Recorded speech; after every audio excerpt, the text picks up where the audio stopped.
Francis to take on Shell's Angel, and the loser is done in the 2018 Mythic Dungeon Invitational. We kick things off here at Cathedral of Eternal Light. Cathedral of Eternal Light starting off the series here for Method and Raider.io. Method, of course, having such a journey to be able to get to where they are right now. You know, and it's really been an entirely different team that we've been seeing this tonight as we've been able to go so much farther into the bracket here, experiencing just a lot more different dungeons that we're seeing here.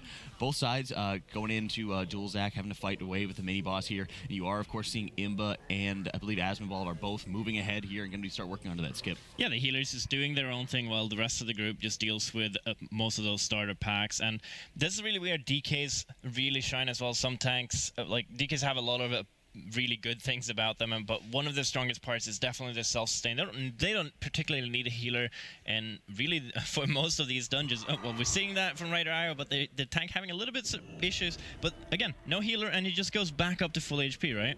And that is one of the biggest strengths there. They don't really need a healer. Usually, actually, especially with Grievous, it's the rest of the group that needs the healing. Well, and the nice thing about it is that there is so much avoidable damage that's going to be going on. You have to watch out for, of course, those Fel strikes that will be leaving the path of Fel goo behind them and dealing a ton of damage to anybody who actually gets affected by it. You do always have to watch out for, of course, the shadow volley that goes out from Dual Zac, leaving in the huge void zones here. But at this point, they've basically got all the trash done, so they just kind of run into these extra mobs and die from it. And now they're waiting for the respective Holy Paladins to actually be able to res everybody. You saw Asmonbald, for example, going down because he needs to make sure that he's able to get around those extra trash packs. So he runs through the mobs and he actually just drops a pylon for himself. That way he's able to get his res up, and then they both kind of go into the position for the mass res here. The big difference here is that Method decided to actually kill the big mini-boss as well. Well, Raider.io just didn't ignore they don't care about those 3%, and we've seen that in the past as well. Some teams choosing to kill it, some teams choosing not to do it. At this point, Method obviously did it. They did it at the exact same time, and they have 3% extra, and that's obviously just speaks for Method's case here. Yeah, and at this point, they're at the exact same position. They got a little bit of extra trash down. Their single target focus was definitely a lot stronger here. And at this point, they're clearing out the rest of the trash mobs. You're seeing, of course, being able to take advantage of that Ring of Peace. So when you are in that Sanguine format, because you have the double monks, you're going to have one of them with a leg sweep, one of them with Ring of Peace there. And having that extra knockout to deal with a Sanguine can really go a far way when you're not having Grip or Gorfiends around to help out.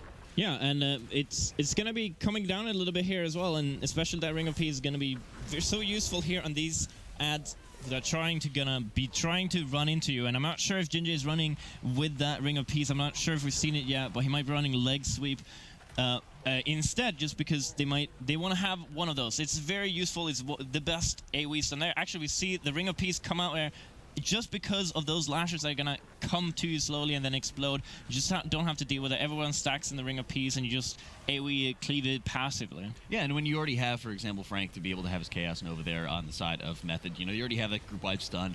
Braggy, of course, can get his, I believe it's in his Infernal to get that quicker 2-second stun there. So you already have a couple group-wide stuns, so you might as well get a little bit more ad control going on, especially because Sanguine can be such a pain to deal with there. So he's dropping his Ring of Peace to keep the Succulent Lasher away from the tank, because as you know, it just deals so much extra damage to the tank that you really want to be able to avoid. Yeah, because unless you actually mass grip them away, you don't really have any other way of displacing them. So the Ring of Peace really comes into play, and I love seeing it in dungeons, even though the Legsweep definitely has its uses as well. But right now, Method having a lot more single target DPS, managed to getting the boss down a little bit faster here, 10% of a lead. They did pull it a little bit earlier as well, while Raider.io just pulled a little bit later and had the extra ads. They also made sure that, like I was about to say, they were going to put in all the extra ads in with the boss there, and making sure that they're able to continue having that little bit extra cleave damage there going on for as long as possible there. So that's one of the nice things you see out of Method constantly is, when they're not afraid to be able to pull a little bit extra trash into the boss, they're already pre-positioning themselves so that way they're going to be near the door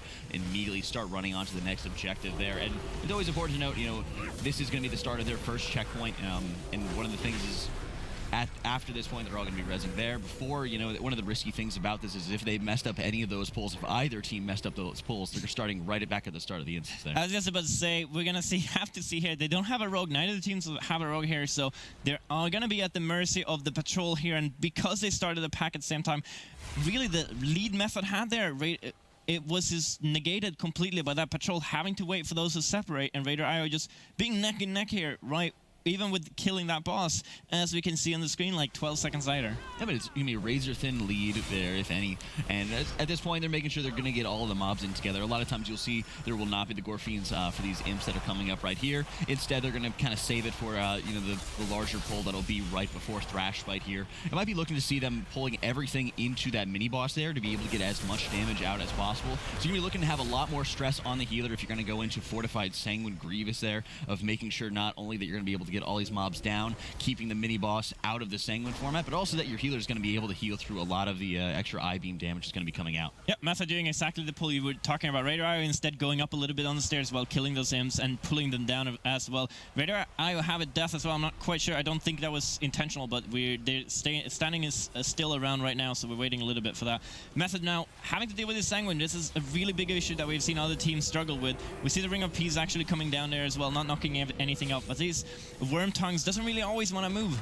Yeah, and that was one of the nice things, is how early that Ring of Peace came out, because it was when the mini-boss started his AoE pulse, right? So you have the Fell Beams, the Fell Gazes there that'll hit the one targeted location, but you'll also have, every 20 seconds or so that there will be just the Blinding Gaze followed up by the very huge damage out of the Focus Destruction there, and at that point the boss is not going to move, so Gingy, great play there to make sure he had the Ring of Peace down early to be able to knock everything away for that Focus Destruction, knocking the mobs away, because of course the boss, or that mini-boss, would not be moving. Yeah, if something dies on her, it's basically GG, as it's going to take, like, heal back up to full. But right now, Method being a little bit ahead, they're going to kill it slightly ahead, but they did one big pull while Radar did two smaller pulls instead, and it's kind of looking like it's very even here. Method being a little bit ahead. They just about spawning the boss there and pulling him right away as he gets activated. Yep, and then Thrashbite, the brother of Smashbite, that we've been seeing quite a bit today in Blackrock Hold here.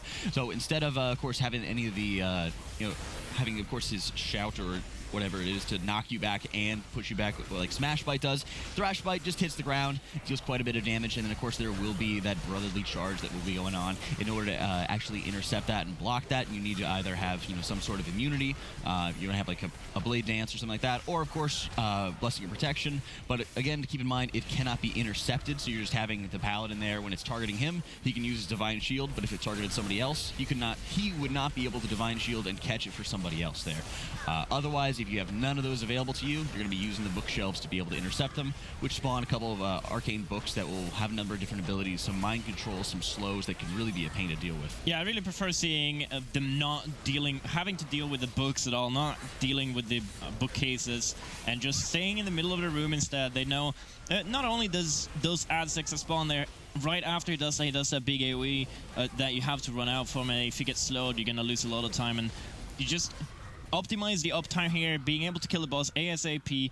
Right now, Radar being just a smidge behind, but it's really not that big of a difference that we're going to have to see here. These teams need to pull off this next pull perfectly, because these mobs, as you mentioned before we started this run, they're going to start running out, and if they reach that spot, they will disappear. You do not get the percentage from those at all, and these mobs do give percent, which is going to be very, very important here. We're probably going to see a Ring of Peace come down in the last second so they can't keep moving, or they're going to keep that to make sure. They don't even need it, man. They didn't need it now, indeed.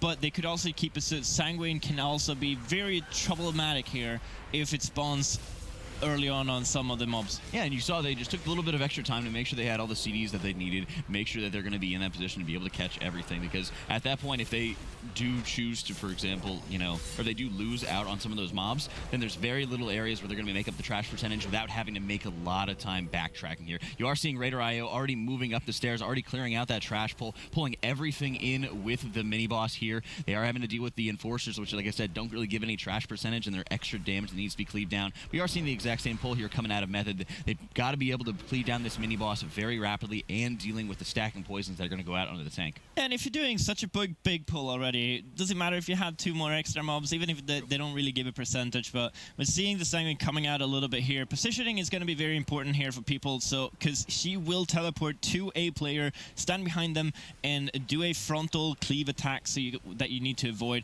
And we're talking about a Grievous setting as well, which means that this boss, as I mentioned earlier, it's important to make sure that you get her down, because otherwise it's going to be huge time waste, as she will reset, and it's still going to be, you're going to have to deal with her alone basically at that point. Yeah, and she always constantly is going to be spawning a couple more spiders that will be putting up these very, very nasty dots. You're seeing now, of course, deploying his AMS to make sure that he's able to avoid a lot of the stacking dots that are going out there. Thankfully, there's a lot of monks on both sides to be able to help with some of the poison dispels if Imba or Asmonball do end up falling a little bit behind with it. It also is nice to be able to have those extra little dispels in case other players are getting hit, because the second one of those spiders hits somebody, they are applying that dot, and it is very nasty. But you're seeing Raider.io already clearing out all of the spiders, dealing with the mini boss. You are seeing Asmonball moving upstairs to start the RP before the first boss. Yeah, both on this pack and the pack with the imps that are trying to run away, Raider.io did a lot cleaner.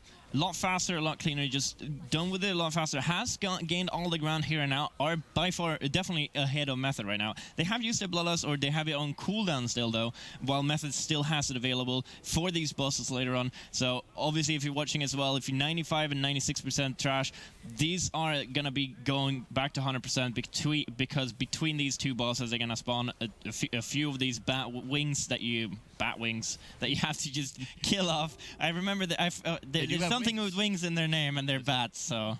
Yeah, but you're seeing, Domitrax is the first boss of this platform. Here's the third boss in the instance. You will periodically be spawning 2 portals at a time here. He's already spawned that one at 90%, and you will spawn another one, I believe it is, at 50%. So it's very important to make sure you're getting those down quickly. The first portals are going to be spawning little imps, and overall they're pretty easy to be able to cleave down. You will have that Aegis in the center of the room to be able to dodge his destruction cast and be able to actually mitigate that. Also important to note that when you're in that shield, you will deal less damage, take less damage, and deal less healing. So as a healer, when you're trying to get in there and make sure you get everybody topped off, make sure you're stepping out before you're casting any other healing abilities to make sure people are in that safe area. So very, very important to make sure you're stepping into it for as little as possible, because of course the field will shrink over time. Yeah, Raider being a little bit faster positioning here next to this shield, because even as you say, you do less damage, but you can still generate resources. So it's very important for melee still to be able to hit the boss, to generate that, to be able to make sure that when they get out of it, they can do as much damage as possible. Now we're seeing 50%, 2 of these spawn here, and we see the Shivaras as well. They do CC one, Radar CC one on the left side, so it doesn't come out to the raid there. Well, Method, I think, just dealing with both of them on top of each other, it looks like, from this angle. Yeah, and what you're able to see is, the Warlock's able to take advantage of the banish, be able to just instantly shut one of them down, make sure they're able to get that easy Sefu's proc consistently throughout the rest of the fight that we're going to be having here. And also, like you said, they kind of stopped damage as they were about to hit 50%, waited for the chaotic energy to actually hit them, then they forced the transition 50%, and then they started burning them down very, very quickly here. But you are seeing Jedmo going down, another quick Windwalker death, but they do have the battle res available to be able to get him up. I believe he died again. He did actually die the second that he was res. So, again, they have another battle res they can lean on, and usually you won't be needing too many battle res from Mephithroth, so taking advantage of what, the resources that they do have available to them, but it is very, very close in terms of boss health percentage, even when Raider.io pulled a little bit earlier. Yeah, they were a little bit ahead, and that lead is definitely diminished now. They're going to get another AoE phase here as well that they have to deal with. The Spanish breaking actually for Method there. Very close, because she was about to actually knock everybody out of the Aegis there. Yeah, which is something we didn't really touch upon, but you don't really want to take that one close to the Aegis, as it will knock you out, and if that's timed with the big AoE, it spells trouble. Yeah, but it spells absolute disaster here. And we are seeing, what did you call them, the Batwings coming up here. And this will, of course, make up the last couple percentage that both parties do need to be able to get down here. So being able to clear these out, and then they will be able to have the final boss coming in with Mephithroth. Yeah, Dreadwings, as they're actually called here as well. And Raider are having now 3 extra deaths on the board. They're being a little bit slower on these trash as well. So Method definitely having the lead now. It's going to be interesting. Those 3 deaths, 15 seconds going to come into play, because we haven't seen too much of a difference in terms of raw boss damage between these two teams. Yeah, and at this point, like you said, it's another game that's going to be coming down to a couple percent. It's also that 15-second disadvantage that Raider.io does have right now with the 3 extra deaths here. So at this point, Mephithroth is really just going to be a hard focus on making sure you're able to keep everybody, keep ahead of the other team. One disadvantage that Method does actually have is they only have 1 player that is counted as ranged. The Holy Paladin is counted as a melee, so what will happen is you will have, of course, the Paladin being selected. Actually, sorry, both teams do have this situation. I apologize. You will have some of your melee getting chosen with, it's not always going to be the Paladins, but if you had like a Resto Druid and the Warlock, it would always choose those 2 players, of course, for the Spires to be spawning onto them. So, 2 Spires will spawn out there. You have to make sure that you're running them away from other people here, and a large Spire will spawn, dealing a lot of damage to both groups. So at this point, it's not too big of a deal because both teams are affected by it, but at this point, they're going to be entering into the shield phase and protecting Illidan. I love seeing this as well, because we were talking about how both these teams are basically at the exact same point, Radar IO having a few more deaths, but the difference here, both teams had Bloodlust available, but only Radar IO ended up using it. Could that be because they had offset cooldown, they didn't have the cooldowns ready on the pulls, so they chose to, like, well, let's wait for it for the second time around. He does stay around for a little bit longer at that time, but he does stay before he goes into this phase, as we see for Radar IO right now, where he's these shadowy apparitions that are trying to shoot down Illidan with these purple balls. Before he goes in there, he's just only DPSable for a little bit amount of time. Radar obviously having more DPS there, pulling out at 40%, having used their Bloodlust, and Method now using the Bloodlust, so they should be able to finish this off faster, even if it's a little bit higher right now, 30-30 right now. Radar having a little bit more DPS right now. But at this point, it's all about, you know, the extra 15 seconds, those extra 3 deaths here. They could kill it at the exact same time, they could kill it a couple seconds later here, but at this point, Method 19% left onto the boss. It's very, very close in line with Radar IO. Lust is just falling off. I mean, Radar IO would basically have to kill it right now, and then Method would still Method would still be able to win this series out. So Method 4% left on Mephisroth. Game 1 of this second round of the loser bracket going to Team Method. Look at how close that matchup was. I think this is, again, what we were all kind of expecting. Maybe we thought we'd see this in the grand finals for Karazhan. Necrotic Affix was selected, so Radar.io have to win this to stay in the tournament. If they do not, this is the end of their run, and Method advances to take on Shell's Angels. It is their map pick, so I'm hoping that they might feel a lot more comfortable than on this than Method is, but we haven't seen anything to really make that happen. Well, and I think one of the biggest things is it's tough when you're going through this, and as how many games both teams have been playing in order to stay alive in this tournament, I think it's very difficult to be able to have, you know, definitive saying, oh, we're always going to be better with this map, or, you know, they haven't played this map before, let's see if we're able to kind of cut across them and win. And it's so difficult when I think you're getting deeper into this bracket, because Method continues to show that when they're actually able to play longer maps, when they're actually able to play more diverse set of maps rather than just the first round series, that they're going to be shining here. Yeah, I'm just really looking at how the Paladins are doing. Basically exact same thing. We've seen this earlier on as well. They just basically go all the way down, Invis Potion, get through all that trash, start their RP, and then they're going to sit there, wait for the rest of the group to finish to come with everything down there and just start AoEing it all. And I believe Radar is still on the upper floor, taking 2 packs one by one while they wait for the healer, and Method is just going there. They've gone all the way, they've pulled everything, and now they met up with the healer as well, and they're just trying to kill everything. Yeah, and because you have so much time left available to you before the Opera event actually starts here, you know, as long as you're getting everything down before the Opera event starts, it really shouldn't matter too much of how aggressive that you want to be there. You know, at this point, you know, both of them are going to be able to get it down. Method has just gotten all of theirs down because, like you said, they combined them in together. But they still have a little bit of a waiting period before the Opera event actually opens up, and we will be having that Beauty and the Beast scenario. Yeah, that's going to be the restricting factor. So both these teams are just going to sit here for a little bit, and I kind of like Radar IO's approach there, doing it in 2 a little bit safer pulls, while Method doing everything in 1, which could spell disaster if you have someone end up dying. But both these teams have done this so many times that they just do what they do. Yeah, and that's one of the things you want to see, is you want to be able to see that confidence going into this event. Now, again, like I said, it's normalized of the Opera event. Usually it's a weekly switch on live servers, but for the Mythic Dungeon Invitational, it is always going to be this Beauty and the Beast scenario. So you have 4 different kitchen appliances that are going to be going on. First, you have Mrs. Cauldrons, which both teams are taking down very rapidly here. That has the soup spray, just a single target nuke that deals quite a bit of damage. Instantly taking that one out. After that, they're going to be moving on to Bablet, which is the broom that will be fixating and chasing 1 target at a time. If they touch the fire that is placed down by Luminor, it will give them a very huge buff that will just increase its speed, and it will cause, like you're seeing there, the Warlock just running for his life to be able to kind of stay away from Bablet. Burning rush, just keep running.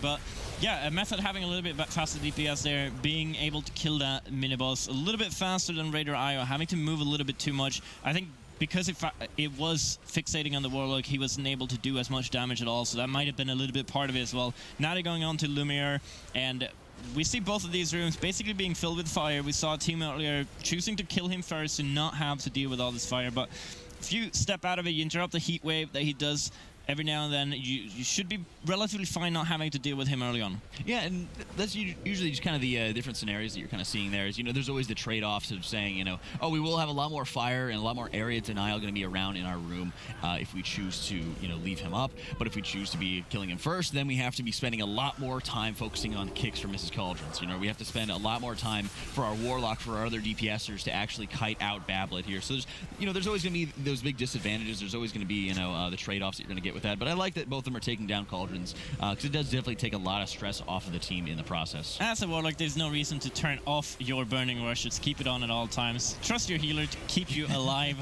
even though they sometimes say they hate it. But you also see the Ring of Peace there going down, and that's just to keep those adds off. Those adds that Karazhan do end up spawning, they do put up Necrotic as well, so they can get a little bit dicey there for the tank if you can't reset all the time. You can reset very easily with the DK if you're running the cloak every 45 seconds, but you might not be able to do that often enough, and if you have an ad that spawns extra mobs, you might want to clear them more often than that. Yep, and you're seeing, of course, Method taking down, the Opera event first. Method, of course, taking out all of the backstage crew and moving down immediately into the pit band here. This is one of the riskier pulls and one of the pulls that they really need to be able to make sure they're executing very well. Because, again, if they do fail in this, they have to go back to their first respawn and then have to backtrack all their way to make up a lot of this extra trash. So execution right here is key, and you're just seeing some gigantic damage coming out of here by Method, being able to burn down all of the backstage and pit band here, and dodging, of course, like I said, all those little final curtains that are going to be going out here. So great moves. Yeah, we're seeing something similar to the Method. Method did the same pull here earlier when we saw them,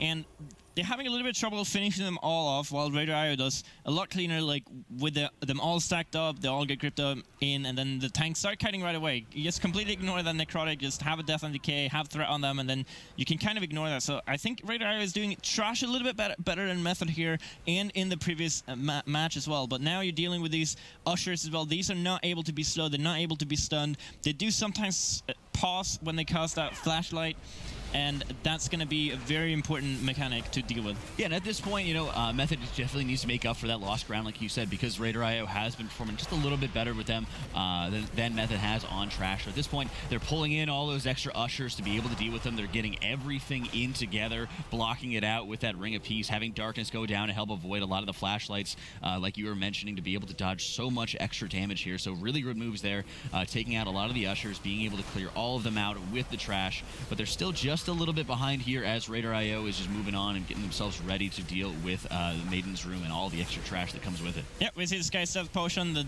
DK tank is just running all the way. He's trying to get all the way here, getting all that trash together. There's going to be mass grip, there's going to be stuns, there's going to start kiting. It's basically what we've seen all this time around as well, like especially against Necrotic. They have Raider having a monk go down, something we've also seen a lot in this tournament. Windwalkers just doesn't have that cheat death as a rogue has, and there we go, dying again and also losing the Warlock. Yeah, and as you're seeing, actually a little diversion from the usual strategy that Method had employed last time around. They are opting, of course, to go to Maiden immediately. Previously, I believe, it may have also been that we're now on a 23 instead of that 22 that I believe they were on last time. Where now, at this point, they're just pulling all the way up to Maiden's Room, following the exact same strategy that Raider IO is, and they have to be very careful not to follow suit with Raider IO and all the deaths that they are accumulating up right now. Raider IO got another death there, and the DK is probably going to go down as well. That's a Necrotic problem. They're running out of steam. They're having a full team wipe here on the Trash towards Maiden, just because they lost a player, they lost another player, they were running out of steam. Those mobs are dangerous. They're going to have a pylon, they're going to have to reset that and deal with Maiden, and then go back when they're backtracking. They're going to deal with that trash as well again, so they didn't really lose all too much time, but that's still 5 deaths on the board they definitely did not plan for. And when you're doing those big pulls and you pull everything, you want to deal with the ASAP, but if you start running out of steam, you're going to face trouble. Yeah, and you're seeing, Method doing a very excellent job being able to clear out all of that trash. They did have one death, but they were quickly able to get the battle res to deal with that as they're engaging with the Maiden of Virtue here. Important to watch for the positioning, as you're seeing that you're making 4 different points around the boss that everyone's going to be standing at.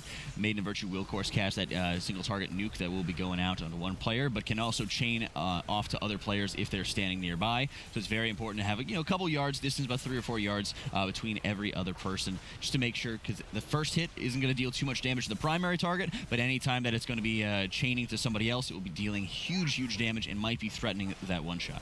Yeah, even in a non-tyrannical setting, it's gonna do. It's a 23. It's important to respect that as well, even if you don't have any affixes. Like these mobs and bosses just does so much damage at this level, and we're gonna see the Repentance come out on Method's time here already now, and the DK is just gonna deal with it with the AMS, and the other DPSs are gonna have to get that debuff while the healer just kind of deals with a bubble after bubble. Yeah, and I like seeing Imba, for example, being able to use his Blessing of Sacrifice there on somebody else to kind of reduce the damage there, and that way he also doesn't have to worry about taking any kind of dot damage from the Repentance. So in that way, he's just able to still take damage, break himself out of the Repentance, while also helping somebody else deal and mitigate with the damage a lot better. So I really like the strategy that Imba used there to make sure that he's able to avoid it. You also, for example, can just use, Bubble to be able to dodge it as well. What you're seeing out of Radar IO, they rezzed up, and they're also pulling, right up next to Method in terms of boss damage here. Yeah, they actually caught up here a lot, and they, as you said, they pulled up.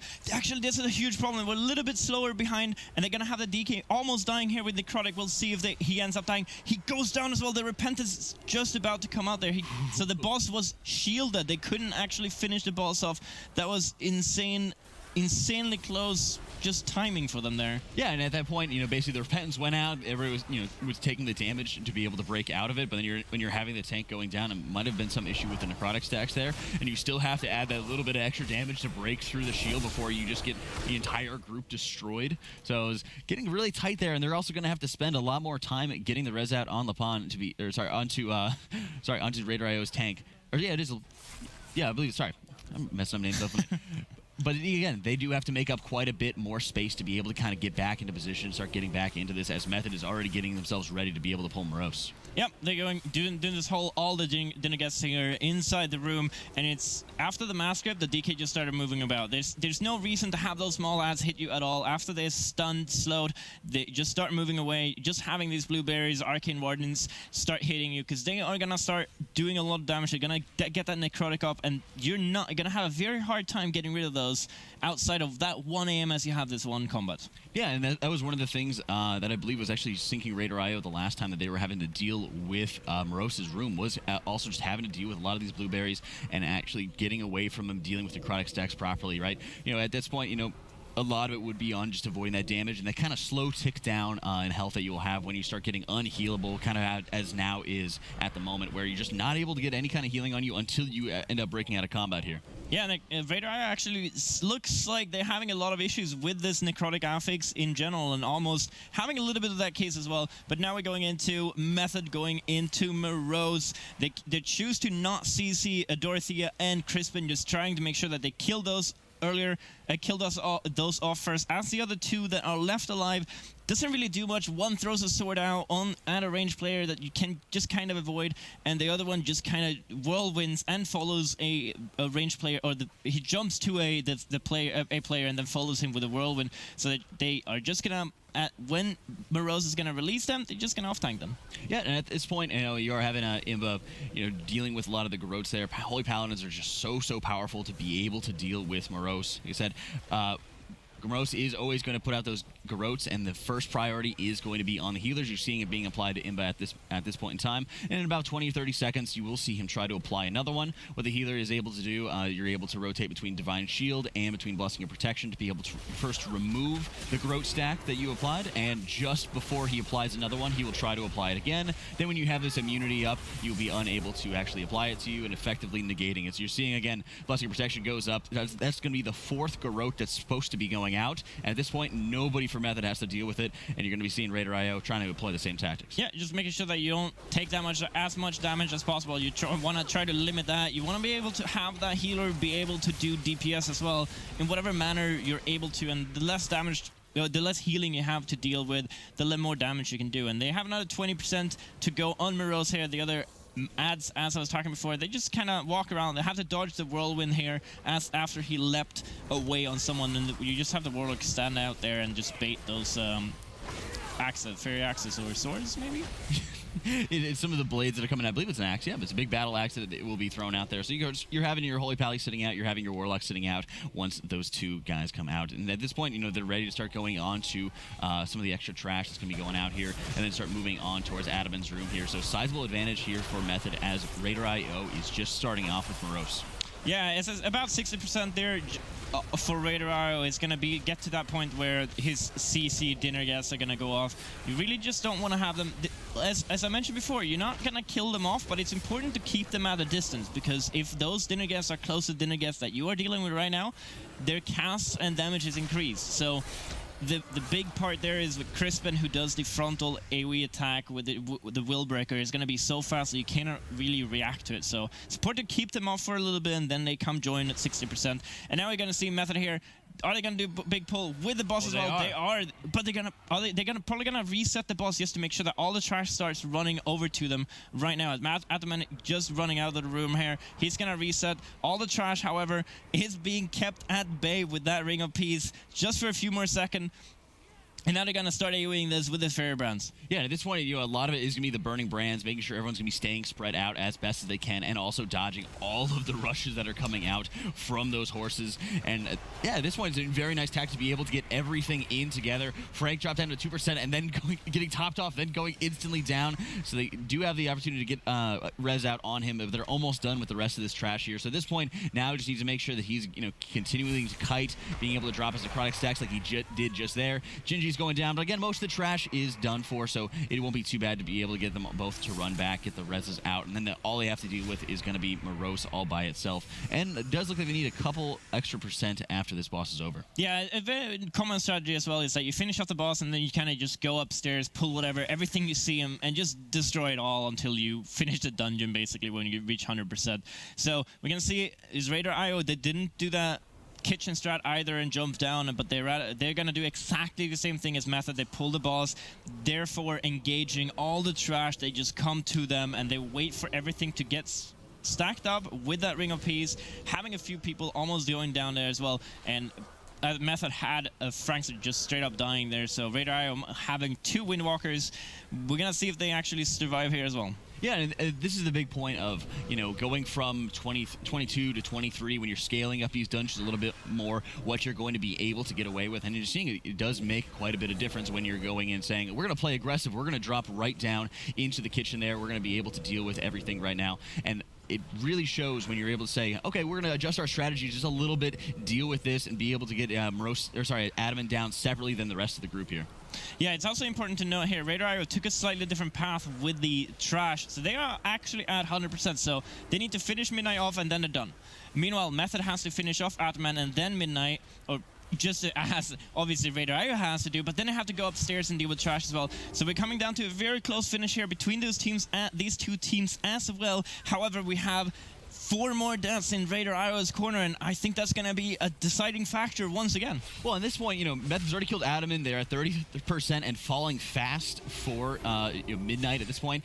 So while there is, again, that 20-second differential in terms of the deaths that they have to look at this point, they just have to run upstairs and kill 2 mobs, and then they're all set. So at this point, barring anything insane happening, this is Method's game to lose. Yep, there's not really much Raider Io can do to try to catch up here. They have 90% of the boss to do. Method has 100% on a few mobs they just need to do with a lot less HP plus another 20 seconds to work with, so it's gonna come down to those deaths once again. Yeah, and at this point, they are AoEing just everything at once. They just need 3% to be able to deal with it, and at this point, they already have Midnight down, and they are waiting for a couple extra seconds here. Method has about 12 seconds to be able to get the last couple % down, and they do get it, finishing by about 8 seconds. Raider Io finished in the dungeon faster. With more deaths. Sloppier. Another game. 2 deaths. A razor-thin margin. And again, it's these small deaths, these small